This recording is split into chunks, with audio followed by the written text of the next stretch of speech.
Hello. Hello and welcome to Hotel Flamingo. Please won't you all come inside? Our doors are open to every single creature.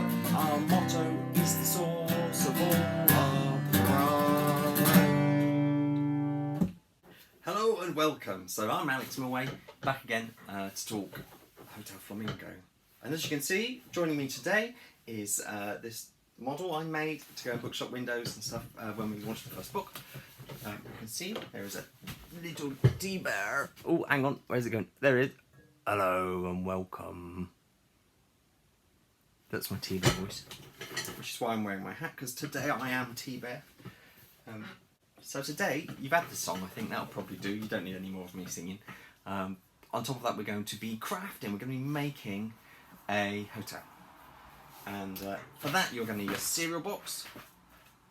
If, like the rest of us, you are swamped under piles and piles and piles of cardboard and plastics because there's no recycling going on currently, you might well have one of these lying around somewhere. Also, you will need, sorry, my eyes keep going over, a glue stick, or glue, any sort of glue, pair of scissors, what else? Oh yes, you will need to go online, and I shall provide the link, and you can go through it and click on it and download these sheets, which are, I've done these, so hopefully they will make sense, but I will take you through them now. I will make it as well. So yes, these are cut out and colour in. You can colour it in first, stick it onto the card, and make your own hotel. I should do some reading now. Holiday heatwave. It's getting warm out there. Perfect time for reading a book about a heatwave. So to start with, we've got Chapter 1, The Royal Letter. In the blazing heat of summer, a long black limousine pulled up outside Hotel Flamingo. The car looked very important, with tiny black, white and orange flags fluttering from its bonnet. 3 smartly dressed penguins stepped out. 2 of them played a fanfare on long golden horns, as the third waddled over to Tea Bear. This penguin looked incredibly official in a black blazer and pleated skirt, and as she spoke, the little round glasses on her beak bobbed up and down. I am Miss Chinstrap, envoy to King Valentin and Queen Julietta Penguin of the Southern Isles, she said, and I would like to see the owner of Hotel Flamingo. Tea Bear had worked on the door of Hotel Flamingo for what seemed like forever, but he couldn't remember any arrival being quite so extravagant. Certainly, Miss Chinstrap, he said, standing slightly more upright than before. Please follow me.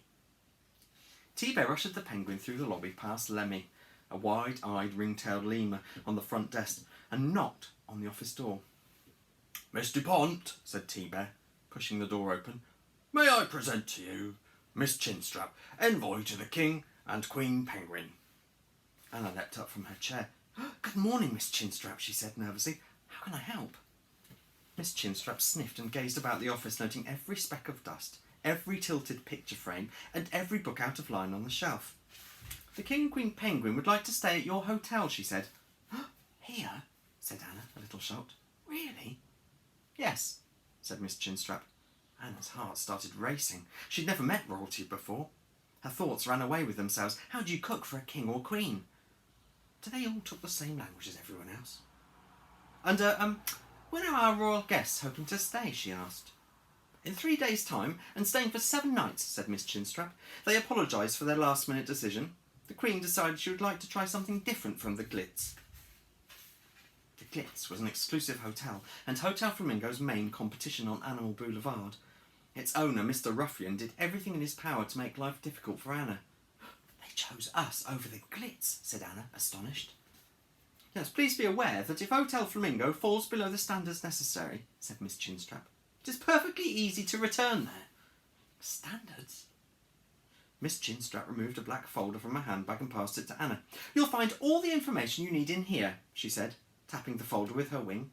Inside is a list of all royal requirements, from meals to room decoration.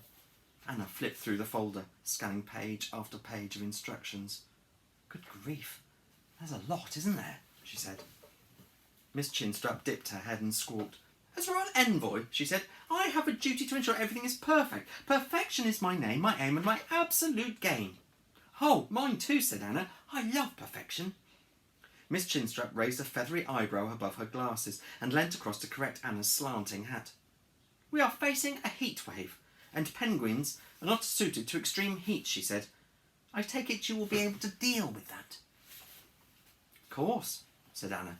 "You'll need ice, or lots of it." That would be a good start," said Miss Chinstrap. "I will return for a full tour of your hotel tomorrow, but now I will leave you to prepare. Remember, Miss Dupont, royalty deserves perfection." And with that she waddled out of the office. Anna gulped as the news sank in. A real-life king and queen were coming to Hotel Flamingo. She had to tell everyone. "Stop everything!" she cried, circling the lobby with her hands waving above her head. "Staff meeting! My office! Now!" T-Bear gathered everyone together. Stella Giraffe stood head and shoulders above everybody, with Madame Le Pig, Eva Koala, Lemmy, Squeak the Mouse and Hilary Hippo wondering what all the fuss was about. "The King and Queen Penguin are coming to stay!" cried Anna excitedly. Everyone gasped, and Eva Koala clapped with joy. "But the royal suite's not been used for years," said Lemmy. "Not since Queen Bee moved in with her family of 1,063. "Oh, the honey was amazing," said T-Bear blissfully. Hilary Hippo sneezed at the very thought of how dirty the room might be. "There's much to do," Anna said, "but a royal visit will really put us on the Animal Boulevard map. Everyone to work." Now is the word search time. So this is an animal name, can go either way, like this, but cannot go diagonally. Answer will come up right at the end, okay? So 15 seconds on your marks. I'll get set. Go.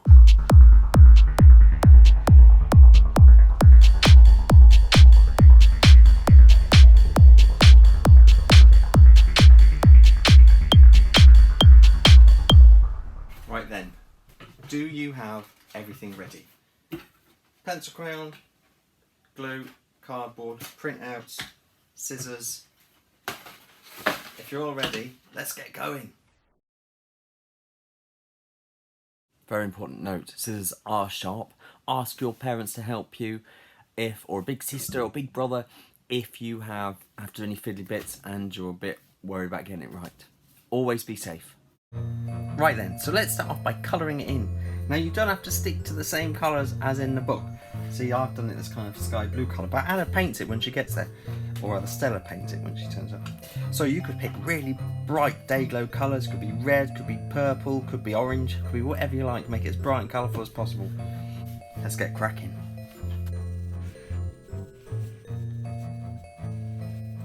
Right, I've got one side coloured in. I'm going to turn over onto this side, get the second side done.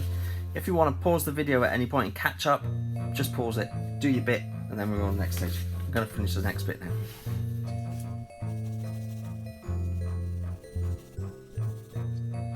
There's a lot of colour in, isn't there? Nice pink pencil. Got to do my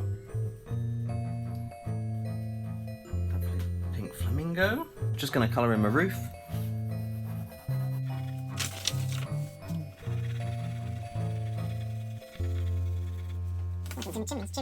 And there we have it, pretty much done, ready to glue. Right now, you've got your bits of paper all coloured in. Now's the time to cut them out and glue them down onto your pieces of card.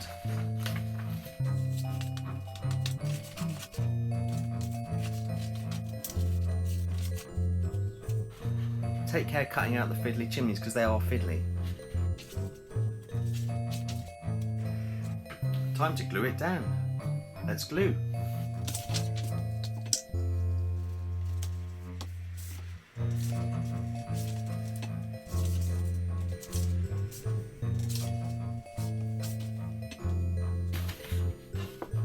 One side.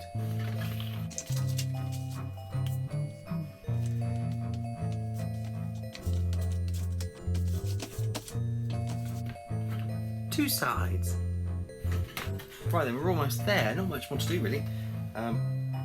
Leave it to dry for 5 minutes or so, otherwise it can get all ruckled up when you come to actually glue it and cut it out a little bit. So now what we're going to do is we're going to cut it out from the card.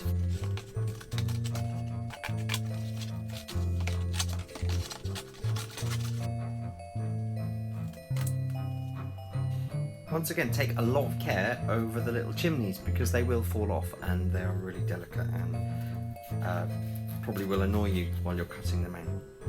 One side cut out with the chimneys. Now for the next bit.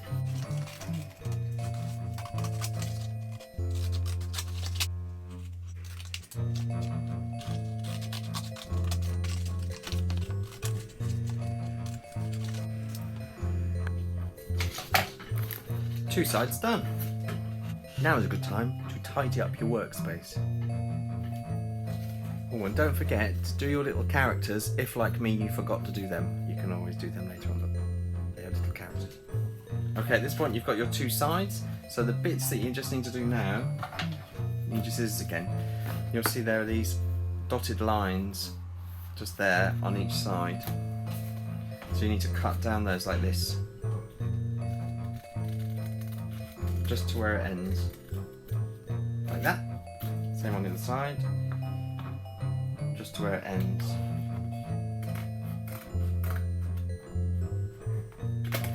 like that.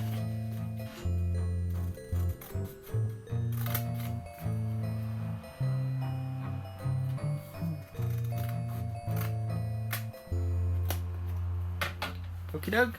So those are very important little pieces. Okay, now what you need to do is fold over the flaps or the grey bits. So there's this one, this side one, one fold, one at the top of the roof,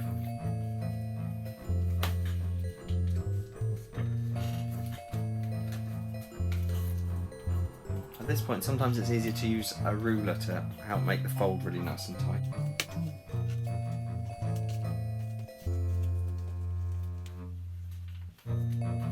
This side. Okay, and don't forget, bend the roof back at the front.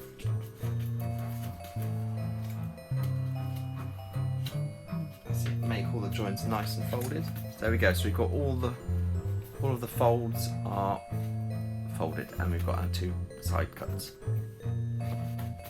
Next side.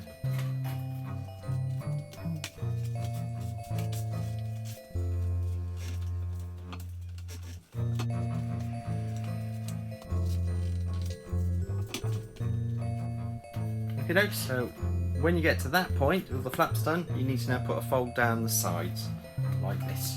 Ooh.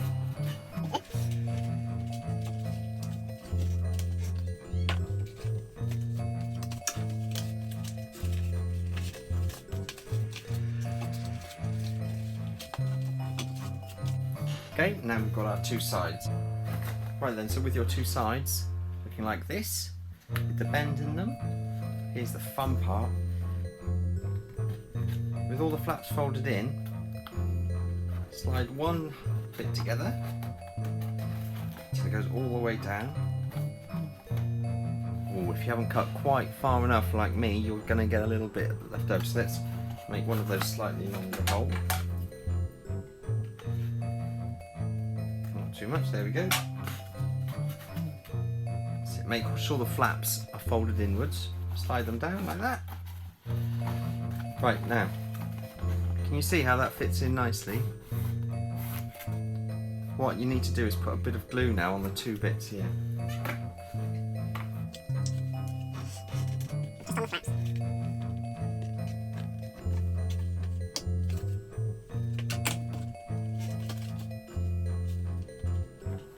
Okay, so when you slide them in, you've got to know that they work, you slide them in properly. Like so, fold it over, and then squeeze it tight to get it to stick in place. So you've got, see if you can see inside like that, hold it in place.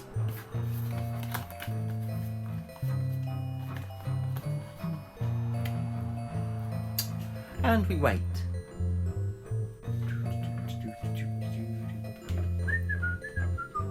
Okay, so if you've got the one side done and it's glued together, you do the same on the other side.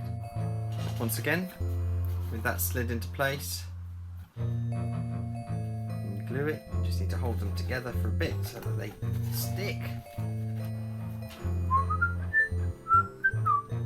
If you wanted to, you could put a bit of sellotape down the side. It's going to look fine. you should have some nice corners. If your glue's any good. I hate rubbish glue. You get rubbish glue quite a lot, don't you? But if your glue is alright, it should work. So we've almost got the hotel ready. Look at that. Next job. If you just bend your little chimneys forward a little bit, like that, it'll make it a bit easier. So now we need to just put some glue on these flaps.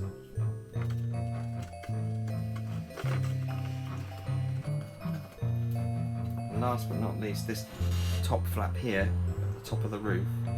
Put lots of glue on this bit because this is the really important bit. There we go. And when you close it all up, it should all fit nicely.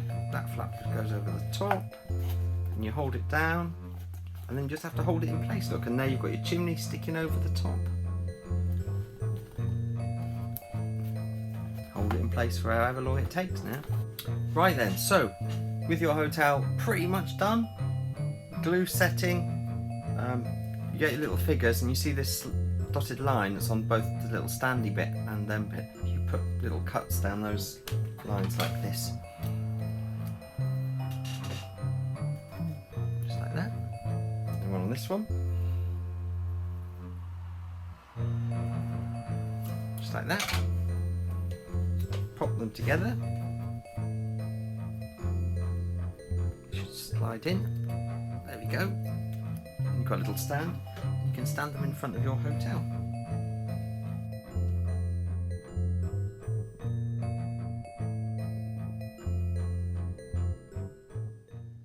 Brilliant. So I hope you enjoyed that, and hopefully you will have your own little hotel, just like that one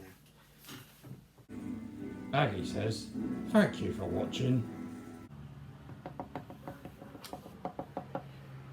Hello. Oh, I like that. Yes. Very nice.